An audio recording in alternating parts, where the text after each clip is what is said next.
Hello, and welcome to the Female Founder Friday podcast with me, Lindsay White. I'm passionate about helping female entrepreneurs be great leaders, build high-performing teams, and create inspiring workplace cultures through innovative talent programs and practices. Because when people feel like they belong at work, they deliver their very best and businesses thrive. The Female Founder Friday podcast is all about connecting with the most incredible female entrepreneurs to talk about their journey to creating their own business, the mistakes they've made along the way, and how they view their own leadership. And I'm challenging all of my guests this season to take my leadership style quiz. And during each episode, we'll be digging into their leadership style and how it impacts the way they lead in their life and their business. And if you're interested in learning more about your leadership style and want some of my top tips to help you lead more effectively, you can take the quiz right now. Just check out the show notes or head over to highvoltageleadership.ca and click on the button at the top of the page that says Take the Quiz. Then you can share your results, connect with my guests, and join the conversation on Instagram by following me at highvoltleadership. Hey, Leslie, welcome to the Female Founder Friday podcast. I'm so excited to have you here. Thank you. I'm so happy to be here too. Awesome. I can't wait to hear more about your journey as a female founder. We've got a lot in common, but I know you've had a really interesting road that you've traveled. So tell us a little bit about that. Yeah, it was a long road. So there's a, it was a really long road. There's a comedian who had a great joke, which I love, which went like, it took me 20 years to be an overnight success. Yeah, right? That is definitely for sure my story, which is, why I like to share that, because a lot of people think it's, you're this and you do this and quickly you're successful. And certainly that was so not my story. But my story went like, I decided this is like, we're going back here in time. We're going back like almost 30 years. And I always wanted to go traveling.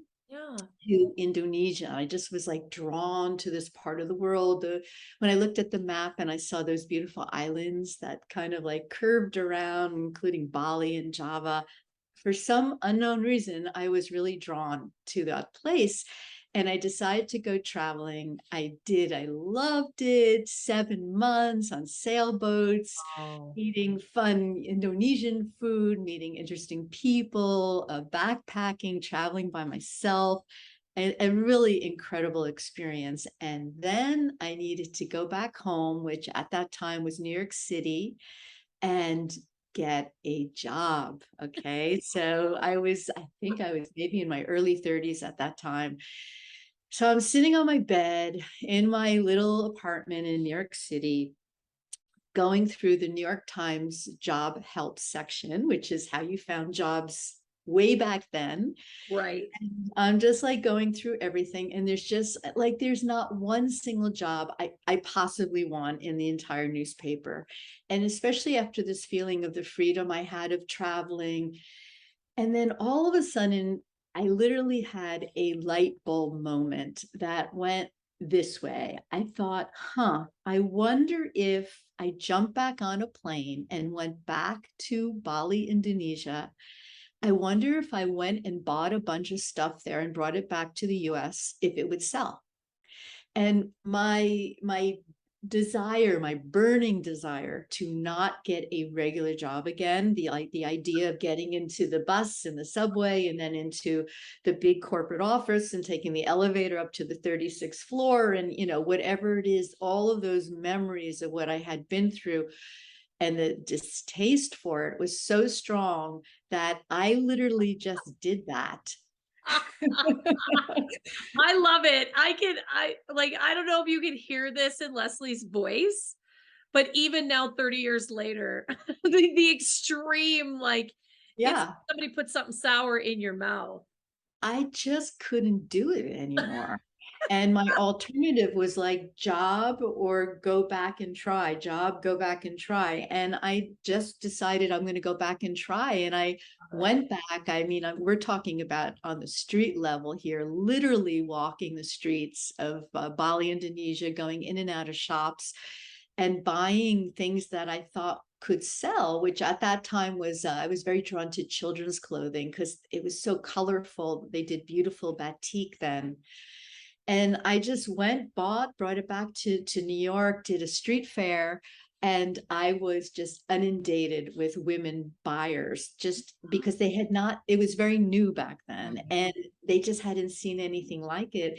And by the end of the day, I had all this cash in my hand. I was sitting there with like $500, $600, $700 worth of cash going, this is fun, and I better get some more. And so I jumped back on the plane. I think 1 or 2 weeks later, bought more. And that's how I launched my business. That is how I did it, from a desire to not work in a regular job and to just follow a hunch and what I rather be doing, which was traveling and having more freedom.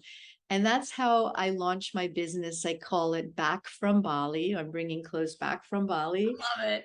And that's how it all started. And, you know, this is many, many, many years ago.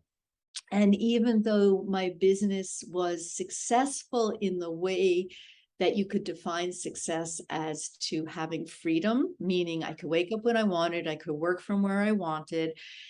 And it was that way for many, many, many years. But the turning point for me was when I made a very conscious decision that I didn't only want freedom, I actually wanted financial success.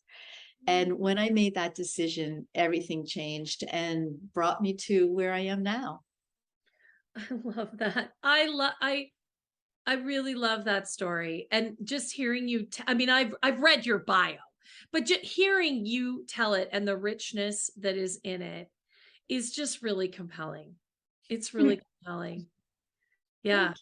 I love that you followed a hunch. I love that you really did something that was totally on your values, what you really wanted, what you deeply cared about. Yeah, that's a great point. And that's something I like to bring up to everybody, is that whenever you have a feeling, I like to call it a wonder, like I wonder if I quit the job, I wonder if I jumped on the plane, I wonder if I started this, I wonder if I took the course, I wonder if I hired a coach, I wonder. Whenever you start with I wondering, that is, I believe, your innate guidance inside yourself, giving you a nudge to actually do something and change something, because not everybody's I wonder is the same. We don't all have the same I wonder.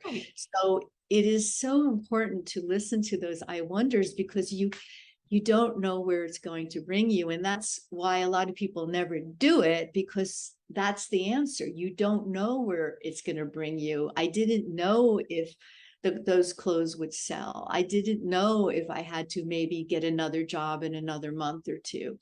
But following the I wonder just brought me on this whole path to entrepreneurship.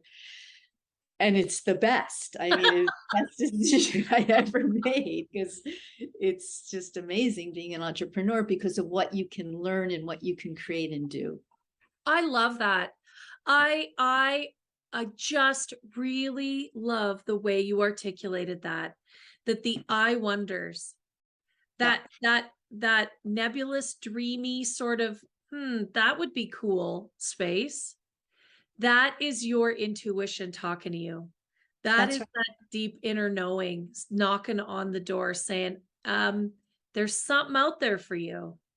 Yep, that's right. And don't pass it by. And I think that's really what is happening in our world today. There's a huge movement, as we all know, of women entrepreneurship, women in business, women in politics, women in leadership roles. This is a change that's happening in our world that is like huge, right? Yeah. And this is part of it. And entrepreneurship is one way. It's one way that women can really elevate themselves, their families, the community, and the world. And I think we have to look at things in a much bigger picture these days, that when you're starting a business, you're not only starting that business only for yourself, which is the main reason why you're maybe starting that business, but the effects of starting a business, of the money that you can attain, the relationships you will create, the people you might hire, the effect that particular business might have on the world is so out far, goes in you're just not starting a business. And that's why I think it's really important to encourage more and more women to start businesses, because it's not just about the business. I love that. You're right. The ripple effects are really unreal. Like when you stop and really think about them, Yeah. the ripples can be huge. I think about even just what you're showing your kids, Yeah. your female kids first and foremost. Like you're showing your daughters and your nieces and those young women connected to you that women can own businesses and be successful and do things that are super, like if you can do it, they can do it. I think you're also showing your young men that women can be powerful leaders, they can make money, they can be successful, they can have big dreams and get them done. Like I think just what we offer that next generation when we start a business, when we give life to our dream, it's Yes. remarkable. Yes, it's remarkable. And it's necessary now. So I actually think it's like time for us women to like get off or out of any princess syndromes we live in towers where we want to be taken care of, and really step into our own shoes and stand on our own feet. The world really needs us to do this. And one of my missions is simply that, is just to inspire more and more women to do that, to be independent, to make their own money, to be sovereigns of their own lives. I love that. That's a beautiful mission. I really Yeah. love that, Leslie. That's so inspiring, and I really connect to that.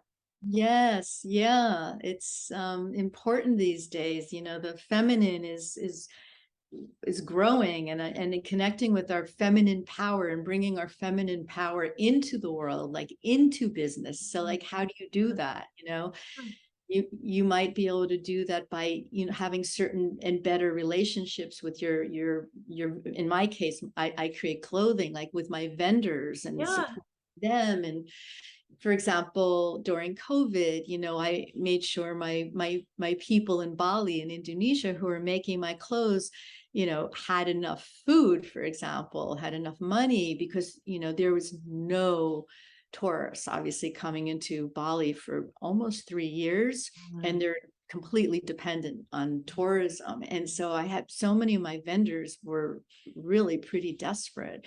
So, you know, just encouraging, being connected, caring about who you're working with, making a difference in that way. These are the things that the feminine will bring into businesses, and that have other ripple effects. I love that. And I think that that is so important, that the age of the command and control leadership is over.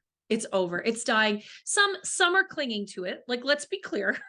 There are some organizations and some senior leaders and some CEOs that are clinging to command and control. But the days of that style of organizing a business and leading people is done. And what is needed, what is asked for, what the new generations entering our workforces are asking us for is, if you want to call it feminine, fine. I just think it's caring. I think it's caring, it's connected, it's vulnerable, it's people being authentic, it's people just being who they need to be, and creating beautiful spaces for others to do that too. You want to call that feminine? Great. I mean, for real. But I know lots of men that are all over that too. They want to be in organizations, and they want to be the kind of leader that cares about people. Full stop. Yeah. We don't need to put a gender on that. That doesn't, like, right? But I love that. I love that you took care of the people that actually create the things for your bit, like, right? Your business depends on them as much as they depend on you. And yes, the interconnectedness of that, the ecosystem that is our businesses, big or small, is what we need to think about, right? yes, yeah, absolutely. Oh, I love it. This is so great. This is so great. Okay. So I want to ask you next. I mean, because quite literally built this business from the ground up. Where have you made mistakes, Leslie? And what have you learned from them? Oh my God, there's been so many mistakes. But okay, I will give you two big mistakes, which is the first is a mistake called mindset. And I have to start with that because that by far, even though I wouldn't necessarily call it a mistake, but it was a mistake in the way I'd been thinking.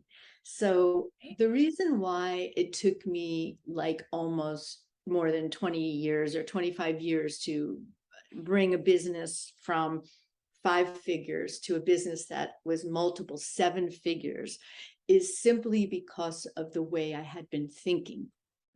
And the way I had been thinking was that it wasn't really my job to make that level of money, that it was my husband's job or somebody else's job to be able to create that money. And that even though I work and even though I contribute, that's not in a way the kind of person I am. All right. So this is a very common way of thinking that a lot of women do have, or that, especially if they're in some kind of relationship, potentially that maybe they grew up in a way that was taught that men are the ones, or whoever they're going to be married to, are the ones that are going to provide, and women can work or whatever, but not provide as much. That was definitely my story. So I could just talk for myself. What I grew up in, my money story was definitely that a value of a man was to make money, and the value of a woman was really to find a man who can make money and provide. So this was very much the mindset that I was raised in. So when I started my own business, I never had this burning desire to make a lot of money because I didn't even feel it was necessarily something I even wanted to do or knew how to do or was expecting to do. And this negative mindset was really a belief system, an incorrect belief system that I had been carrying around for 20 years or longer, or maybe even 40 years from the time I was a little infant. Sure. Yeah. Affecting what my attitude was towards my business. Once I made that shift, and I literally, it was a moment too. I'll never forget it. I was sitting in our little apartment at that time. My husband is Swiss, and we were in a tiny little village called Huntwangen. You could literally hear clip clops of horses going by. You could smell the dung. And actually, I love nature, so I loved it there. But it was super provincial. And I had a tiny little office, and I was sitting in the office on my IKEA table and chair. And I was feeling so frustrated with where I was in my life at that time. I was feeling really disappointed in where I was at. I was in my early 50s, and I just felt like I knew I could be doing much better. I could be making more money. I could be learning more. I could be pushing myself more. I was making my life too easy. And it was just, I was not satisfied any longer for that aspect of my life. And I said in that moment, there is no way I am waking up on my next birthday without doing over 6 figures in revenue. Okay. No way. And with that decision, everything changed. And I literally felt like I could hear hallelujah, like the angels were singing, and I got chills up and down my spine. And I stepped over my mindset. Basically, I stepped over this trap that had kept me for years into thinking I shouldn't, couldn't, wouldn't, whatever, become a successful woman entrepreneur, and decided that image is over. That person has died, and there's a birth of something else, of me really stepping into my power. So that was my first mistake that lasted a very long time. And then I changed it. And then from that change, then started the other. Now, the second mistake I have to say is that I made that decision and I started to take action, such as making the decision I was going to really go for it. I had to end some other businesses that I was in that was distracting me, so I wasn't so focused. So there were certain changes I needed to do. And I went to a conference in Seattle. I flew over from New York at the time and went to this Amazon conference. This is my business. It's called Back from Bali. I sell primarily through Amazon. And I went to the conference. There was a phenomenal speaker. She just seemed to know everything about how to be successful in e-commerce. And I was so inspired and so excited by everything she was saying. And I got her card afterwards. In fact, I had to kind of bulldoze other people out of the way to get her card because she's such a big circle of people around her. And I got her card. And the second mistake I did was I did nothing with the card. Okay. Which is what often people do, is they take some action, but then they do nothing. All right. And it was, I think it was about 6 months later. And my husband, Heinz, said, remember that lady you met in Seattle? Like, why don't you give her a call? And I was like, oh yeah, forgot about her. Maybe I will. And I did. And I've now been working with her for 11 years.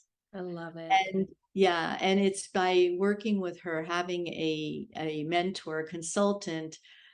And I always say you should hire someone who is where you want to be and was where you are now, especially when it comes to business coaching. You want to hire people who have the experience of what you want to achieve. So that is my mistake. And then I corrected it by hiring her, and I continue to hire her. I love that. I love what you just said. Would you repeat that? That was beautiful. You hire mentors, coaches, consultants who are where you want to be and were where you are now. Okay. You don't want to hire someone who just went to, for example, coaching school, business coaching school, and didn't actually ever have a successful business. This is my opinion. You want to hire someone who has already been successful in business, because those are the people who you will really learn from. Because you know why? Because they know what to do. Because otherwise you just simply, you don't know what to do. You don't even know what you don't know that you're supposed to know. Yeah. You're supposed to be doing. Blind leading the blind at that point, isn't it? Yeah. Yes. Yes. No, I love that. And I think that is such a great point, that you need to have and maybe a different focus at different times. Sometimes you need a coach, sometimes you need a mentor. So and know the difference between, right? Sometimes you need a consultant, somebody that really brings the expertise and can say, here's what you need to do, and I can help you do it. So even knowing the difference between those things when you need them, and finding the right person it's all that is the most important part. You have to have the right fit with that person. Sure, of course. Yeah. No, I love that. I think that's absolutely wonderful advice. And for the women, the female founders that listen to this show, I think that's something that is so important, is find that person who's been there, who's traveled that road. Find the right person for the right moment, right? What do you need? Do you need a mentor? Do you need a consultant? Do you need a coach? You know, what is going to work for you, and finding that right fit. So Leslie, that's beautiful things to offer the audience. I really love that. Next, we're going to talk about Leslie's leadership style, because she's already taken my leadership style quiz. And so we're going to get her to tell us about how she leads in her life and her business. If you want to know what your leadership style is, you can take the quiz. There's a link in the show notes. Head over to the website, highvoltageleadership.ca. There's a little button at the top of the homepage. It says take the quiz. It'll take you a couple minutes. You'll learn something about yourself. You'll find something interesting. I've got some great leadership tips for you. And then you can compare it with what Leslie's going to talk about. So tell us, what's your leadership style? You know, this is new to me. I'll be perfectly honest with you. I've been an entrepreneur who was a solopreneur for a really long time. So the only person I was really leading is myself, which is a whole leadership style. Yeah. But as my business has grown, okay, and in particularly in the last 5 years, I would say, I have had to step much more into a leader of other people also. I struggled with this a lot. I really will tell you and be honest with about that. I didn't ever want to have to lead other people. I didn't really ever want to have to delegate to other people. Because I felt that it would impinge on my freedom, because then I felt like I would be responsible for them too. So these are again, here we go into mindset again. Yeah. All right. Yeah. It was all of that. So I struggled with like, I don't really want people. I don't really want a team. I don't really want this. I don't really want that. Okay. Until I got to the point where I realized that in order to have what I really want, okay, which is freedom, okay, Yes. that's always been what I really want, then I really am going to need to get help in order to grow my business and to delegate more and all of that. So I've been in a pretty much, I would say, a 2 to 3 year transition of this, where I had to become a leader to figure out how to hire people and how to delegate and how to even know what the tasks are that they need to do. And this is new, and this is, this is why being an entrepreneur, I love it so much, is because you're always at step one in something, right? Yes. And right, and I'm definitely, maybe I'm in step 2 or 3 now in leadership right now. So I've been, now I have more of a team. Now I actually have, in Indonesia, in Bali, I have a larger team. I have a manager there. I have my vendors that I manage, but now within the US, I now have a team of 3 women. Not everyone is full-time. They're mostly contract workers, but they do work for me. And I'm now managing them. And so this is all me learning and growing here. I love that. I love it. First and foremost, I love what you said right at the beginning, which is learning to lead yourself. Like, because for most of us, we do start out as solopreneurs. We don't automatically have big teams. We start out with something we're passionate about, a product or a service, and it's just us. We're the chief cook and bottle washer, as my mother would say. And but we have to learn how to lead ourselves, because we may never have even thought about that before. And how are we going to be the boss of our own business? So I love that you brought that to the conversation right from the start. Very And important. then, yeah, learning how to lead others. Yeah. It's a process. And you're right. Every day is a school day. You're going to learn something new every day when you are starting to build and grow a team. And again, your beautiful value of freedom. In order to have the freedom you want, yeah, leadership is essential. You've clearly grown the business to the place where you can't run it all anymore. I mean, you just couldn't keep your finger in all the pies. No, Growing to multiple 7 figures. I mean, that's just not possible. no, and a lot of people do, and what happens is you super burn out very fast, and you're exhausted, and you hate your business, and all of those things, right? And I got to a point where that was starting to happen around about 4 or 5 years ago.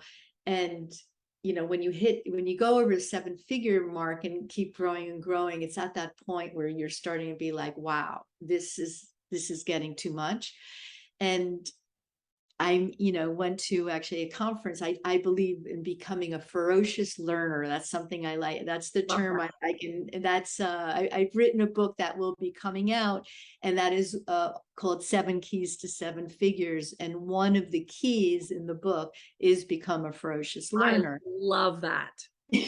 And in becoming a ferocious learner, I go to seminars and workshops and things like that. And one of my favorite mentors is Ali Brown, if anybody knows who she is. And I went to one of her seminars, And there I met other women entrepreneurs who had multiple seven-figure businesses, and they told me they work between 5 and 10 hours a week. And I was like, give me that. Yeah. Like, I want that. And it was after that conference where I came back, and again, I mentioned it's around about the four years ago mark. I said, this is it. I have to figure out how to do this. And that's what led me on the way of creating operations, operation tasks, figuring out who I will hire to fulfill those tasks, how many people I need. And that got me on the way to being more of a leader, teacher, person now with a team. I love that. I absolutely love that. And you mentioned your book, which sounds amazing. And I just love like a ferocious learner that just, I got goosebumps when you said that. So we're going to make sure that there's a link to that in the show notes, and that we share that, because that sounds like something we all need to read. Yeah, thank you. I mean, the book happened, I had my business, and my business is fine and it's great and growing and all that. And about 3 years ago or so, I just felt another burning desire to share what I learned in order to help, with the purpose of helping other women entrepreneurs, really, because I was like, okay, I don't really fit the bill. I never went to business school. I wasn't even particularly interested in business. I have a clothing line. I don't even know how to sew. Like how in the world, like how did I even do this? All right. Yeah. And so I thought, that's why I wrote the book. And it got me to get really clear on how this was done, and what are the keys. That's why the book is called 7 Keys to 7 Figures. What are those 7 keys that I want other women entrepreneurs to know about, and so they can really have as much money and freedom as they want to have. So the book will be out in a few months, and I'll let you know about it. I love it. Okay, well, we'll make sure that we link to that, because I think that sounds absolutely lovely. Thank you so much for your time today, for your thoughts, for your sharing. Yeah, just your vulnerability. I can't thank you enough for everything you've offered to me and to the audience today. It's just been a pleasure. Oh, thank you so much. I'm here to help and support and inspire other women entrepreneurs. Well, you have 100% accomplished that today. You have inspired me, and I know others will be as well. So, put a check mark beside that for today. So, I love it. Thank you.